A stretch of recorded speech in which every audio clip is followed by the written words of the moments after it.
राम प्रभु जी। हाँ जी, प्रणाम।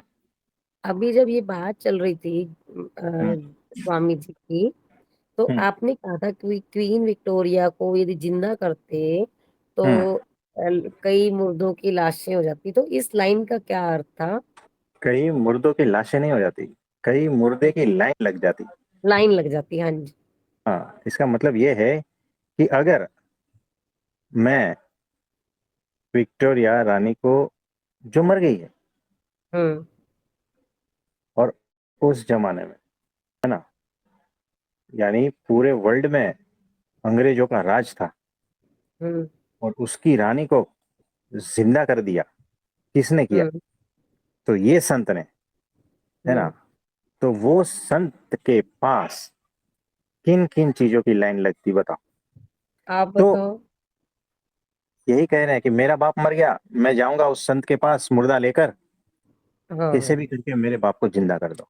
स्मशान हम्म। और कब्रिस्तान, वहाँ कोई नहीं जाएगा। मुर्दा लेकर सीधे उस संत के पास आएँगे, अरे इसको ज़िंदा कर दो, मेरा बेटा मर गया, इसको ज़िंदा कर दो। हम्म। तो मुर्दों की लाइन लग जाती है और वो हम्म। करने के लिए नहीं आए हैं, वो मुक्त करके हम्म। अक्षरधाम ले जाने के लिए आए हैं। हम्म। ब्राह्मी स्थिति उपलब्ध करा के आपको मुक्त करना है, उसके लिए हम्म। आए हैं, है ना? हम्म। मुर्दे को ज़िंदा करके, वैसे भी तो हो रहा है ना, आज मुर्दा हो गया तो ज़िंदा हो जाएगा ना, दूसरे रूप हम्म। में, दूसरा हाँ शरीर जी। में, है ना? जन्म-मरण तो चल ही रहा है, हम्म। चल रहा है या नहीं बताओ? जो मरा है वो हाँ ज़िंदा जी। होगा, हाँ जी। बस। लेकिन नहीं, हमें वो शरीर चाहिए, वो शरीर में चाहिए ज़िंदा, इसीलिए हम्म। लाइन लगेगी। नहीं तो वैसे तो कार्य चल ही रहा है, प्रकृति का कार्य चल ही रहा है ना ऐसा। हाँ जी। यहाँ मरे, वहाँ ज़िंदा हुए, यहाँ मरे, वहाँ ज़िंदा हुए, है ना? हम्म। प्रकृति का कार्य चल ही रहा है, उसमें क्यों हस्तक्षेप करना? आप समझ रहे हो? हम्म। हाँ जी। और प्रभु जी, एक प्रश्न ये था कि आपने मुझे बताया था कि सबसे छोटी उंगली को आपने बताया ईश्वर। नहीं, फिर आप हाँ जी। जीव। जीव, फिर ईश्वर, और फिर हाँ, माया। तो बराबर। ईश्वर को हम परमात्मा ही तो कहते हैं। पृथ्वीवासी जिसको परमात्मा, जिसको भगवान और जिसको ये सब कुछ समझते हैं ना, वो सारे हम्म। के सारे माया के भीतर के तत्व है। मतलब देवी देवता। हाँ, जो भी है, जो भी आप ठीक। अब तक भगवान को जो समझा है ना, वो माया के भीतर तक ही समझा है ना? आप हाँ जिसको जी। भी, जितना भी, जो भी कह लो, हम्म। सारे माया के भीतर के तत्व को ही कहा है। ठीक। और अक्षर ब्रह्म जब कहते हैं कि भगवान, तो वो हम्म। बात अलग हो जाती हाँ जी। है। तो ऐसा है। ठीक। ईश्वर यानी ऐश्वर्यवान, ऐसे कोई जो है ना, हम्म। ऐश्वर्यवान, ठीक है। वो सारे देवी देवताओं से लेकर सब कुछ, है ना? हाँ जी। जिसकी काफी सारी सामर्थ्य है ना? वैसे। हम्म। ठीक है, थैंक यू प्रभु जी। हाँ जी, हाँ जी। और किसी का कोई प्रश्न है तो बताइए। हम प्रभु जी। हाँ जी, बोलिए। प्रभु जी, अभी जो आपने कहा था कि आखिर जाना तो कोमा में ही है, पर होश पूर्वक। तो हाँ, मतलब इसके बारे में आप थोड़ा बताइए प्रभु जी। तो देखो, मुक्त अवस्था वो अवस्था होती है जैसे कोमा की अवस्था होती है, लेकिन वहां पर होश, जागृति, समझदारी सब कुछ है। लेकिन वो जो कोमा में गया है ना, उसमें ऐसा कुछ नहीं है, वो शून्यता में चला गया है, यानी सुषुप्त अवस्था में चला गया है। तो हमें सुषुप्तावस्था प्लस होश चाहिए, जिसको निर्विकल्प समाधि कहते हैं। तो कहने का तात्पर्य यह है कि निर्विकल्प समाधि में जाना है सबको, लेकिन वो होश पूर्वक ही निर्विकल्प समाधि होती है, जागृति पूर्वक ही होती है। लेकिन वो कोमा वाली जो स्थिति है ना, लगता तो दोनों एक ही है, लेकिन वहां पर बेहोशी है। जो कोमा में है, वहां पर सुषुप्त अवस्था है, बेहोशी है। तो अचानक वो अवस्था आ गई तो क्या पाया? कुछ भी नहीं, है ना? लेकिन निर्विकल्प समाधि में जो है ना, दिव्य आनंद है। दिव्य लीला चरित्र जो भी है ना, उसका आनंद है। तो वो उस धाम में हो या पृथ्वी लोक पर हो, दोनों एक ही है। यानी इस शरीर में हो या शरीर के पार हो, एक ही है। यानी मैं इस पंच महाभूत शरीर में और उसी आंखों से अगर कुछ देख रहा हूं उनकी दिव्य लीला चरित्रों का, है ना, और वो आनंद ले रहा हूं, तो वही आनंद दिव्य रूप में भी है और उस लोक में भी है। दोनों एक ही है। प्रभु जी, और ये स्थिति मतलब अज्ञात से होके जाती है आगे? मतलब मतलब कि ये स्थिति आने से पहले हम अज्ञात स्थिति में जाते हैं, या ऐसा कुछ नहीं होता, सीधा मतलब होश पूर्वक रह रहकर ही हम निर्विकल्प समाधि लग जाती है? देखो, निर्विकल्प समाधि का मतलब ही ये है कि वहां पर होश है, नहीं तो उसको सुषुप्ति अवस्था कहते हैं। अगर होश नहीं है तो सुषुप्ति अवस्था है, जागृति नहीं है तो सुषुप्ति है। जी प्रभु जी। पर ये है दोनों का ना? मेल कैसे बैठेगा प्रभु जी? कौन से दोनों का? मतलब होश भी, मतलब होश पूर्वक, मतलब निर्विकल्प समाधि कैसे लगेगी, जैसे कि सुषुप्ति में होश कैसे बढ़ेगा? भगवान की मूर्ति में अखंड स्थिति वृत्ति ही निर्विकल्प समाधि है। जी प्रभु जी। तो भगवान की मूर्ति में, और यहाँ पर जो भगवान की मूर्ति मेरे लिए क्या है, मेरे लिए वो अक्षर ब्रह्म सत्पुरुष मेरे गुरु है। तो अगर मेरी वृत्ति सतत निरंतर उसमें है, तो वही निर्विकल्प समाधि हो गई।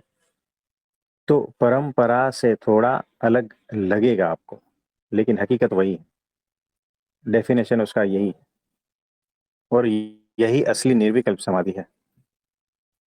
तो बिना भगवान की मूर्ति की कोई भी समाधि फॉल्स समाधि है, गलत समाधि है। कुछ समझ में आया? जी प्रभु जी, मतलब मैं एक बात बताना चाहता हूँ। मैं सुबह आज कल मतलब मैं कभी करता नहीं, कभी ऐसा मन लगे थोड़ा सा शांति का, तो मैं बैठ जाता हूँ ध्यान में, ऐसे हाथों पे हाथ रख के।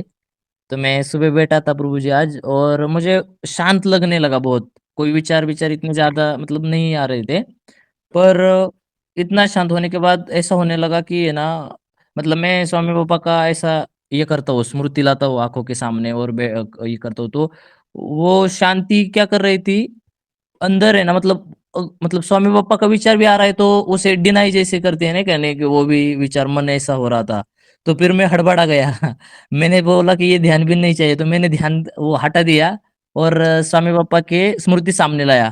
तो मुझे लगा, मतलब मेरे अंदर ये आया कि अगर ये मुक्ति भी मिल जाती है और उसमें अगर स्वामी बापा और मतलब पर ब्रह्म नहीं है, तो ये खाली मतलब पोकल चीज होती है ना, जिसमें कुछ ये नहीं है, मतलब जो हाँ, असल चीज़ है। तो फिर बस। वो उसके बाद मेरे पेट में बहुत ज़ोर से दुखने लगा, पता नहीं कैसे। पर मैंने ये मन में ठान लिया, ये दुखना मंज़ूर है पर उनकी स्मृति या उनकी जो हम मतलब उनका ना होना मंज़ूर नहीं है। ये दुखना, ये ध्यान में है और दुख नहीं रहा है, मैं सब कुछ मेरा ठीक चल रहा है, तो मंज़ूर नहीं है। क्योंकि एक अंदर से भावना आती है कि खाली-खालीपन सा लगने लगता है, जैसे कि चारों तरफ से नरक आ गया है सामने। तो फिर मैंने वो हटा दिया, पेट में ध्यान-व्यान छोड़ दिया, और फिर उनका ही स्मृति में थोड़ा-सा मतलब लीन रहा। तो तो एग्जैक्टली सही है, एग्जैक्टली सही है। इसे लिख लेना, और ये समझ जो है ना, असली समझ है कि चाहे कैसा भी ध्यान हो, अगर उस ध्यान में मेरे गुरु नहीं है, अक्षर ब्रह्म नहीं है, मेरे परब्रह्म नहीं है, तो वो ध्यान पोकल है, फॉल्स है, व्यर्थ है, झूठा। ये लिख लेना। तो भगवान की मूर्ति के बगैर अगर कोई भी ध्यान है ना, तो झूठा है। अगर भगवान की मूर्ति नहीं दिखती है, गुरु के दर्शन नहीं होते ध्यान में, तो ध्यान छोड़ नहीं देना है। ध्यान करते रहना, करते रहना, करते रहना, जब तक भगवान की मूर्ति, गुरु का स्मरण, उनकी मूर्ति दिखती नहीं है ना, तब तक, तब जाके संपूर्ण ध्यान होता है। नहीं तो अधूरा है, रास्ते में हो, याद रखना। अगर किसी भी ध्यान में भगवान की मूर्ति नहीं दिखती, भगवान यानी एकमात्र परब्रह्म परमात्मा की बात कर रहा हूं मैं, दूसरे कोई भी देवी देवताओं की बात नहीं कर रहा हूं यहाँ पर, है ना। जी, तो एकमात्र परब्रह्म परमात्मा, वो तो आपने देखा नहीं है, इसीलिए ध्यान में नहीं आएगा। आपने सिर्फ देखा है उनका प्रकट स्वरूप, अक्षर ब्रह्म सत्पुरुष, जी तो वही प्रभु ध्यान जी। में आएगा। यानी मेरे गुरु के बगैर का कोई भी ध्यान मुझे मंजूर नहीं है। मेरे गुरु के बगैर का कोई भी ध्यान व्यर्थ है मेरे लिए, और कहीं पर भी पहुंचाएगा नहीं, रास्ते में भटकाएगा। आप समझ रहे हो? और मेरे गुरु साक्षात पर ब्रह्म है ना? तो अक्षर ब्रह्म गुरु ही साक्षात पर ब्रह्म है। उसके बगैर का सारा ध्यान व्यर्थ है, सारी एक्सरसाइज व्यर्थ है। आप समझ रहे हो? इसको लिख लेना। और हाँ प्रभु जी। जी, मतलब ये सब, मतलब ये कृपा ही है उनकी कि मतलब ये एक सेकंड में समझ में आता है कि क्या अंतर है ये दोनों चीजों में। और कितनी भी आपको शांति लगे, कितने भी अच्छा लगे, पर उसमें हाँ अगर गुरु नहीं है, मतलब वो शब्दों में बताने वाली बात नहीं है कि क्या अंदर से महसूस होता है कि तुम क्या, हाँ मतलब आपका अस्तित्व ही खत्म है फिर अगर गुरु नहीं है तो। हाँ। तो ऐसे देखो, प्रभु। चाहे कितना भी परम शून्य ध्यान हो, कितना भी परम मौन ध्यान हो, है ना, कितनी भी गहन शांति का ध्यान हो, लेकिन अगर उसमें मेरे गुरु का स्मृति नहीं है, मूर्ति नहीं है, तो वो ध्यान भी नरक तुल्य है, दुखदायक है। याद रखना, परम शांति की अवस्था भी दुखदायक कब होती है? जब मेरे गुरु नहीं दिखते। आप समझ रहे हो? जी ऐसा ही है परम प्रभु जी, मौन, बिल्कुल। परम मौन, परम शांति, है ना, परम स्थिरता, ये जो भी है, ये सारा कुछ भी नरक तुल्य और दुखदायक है, अगर उस ध्यान में मेरे गुरु और परब्रह्म परमात्मा दिखते नहीं। आप समझ रहे हो कौन सा लेवल हो गया? जी प्रभु जी। है ना? तो ये एग्जैक्ट है, ये एग्जैक्ट, इसे लिख लेना। जी प्रभु जी। समझ रहे हो? जी तो प्रभु जी। जो जो लोग अब तक परम शून्य, परम मौन, परम स्थिरता, परम शांति की अवस्था में गए हैं ना, वहां अटक गए हैं, उनको परब्रह्म की प्राप्ति नहीं हुई है।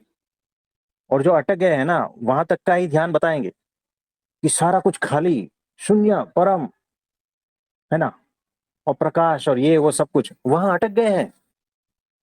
लेकिन उससे जो ऊपर गया है ना, उस लेवल से जो नीचे का लेवल है ना, वो नरक तुल्य है। यानी परम शांति, परम मौन, परम शून्यता। आप समझ रहे हो ना?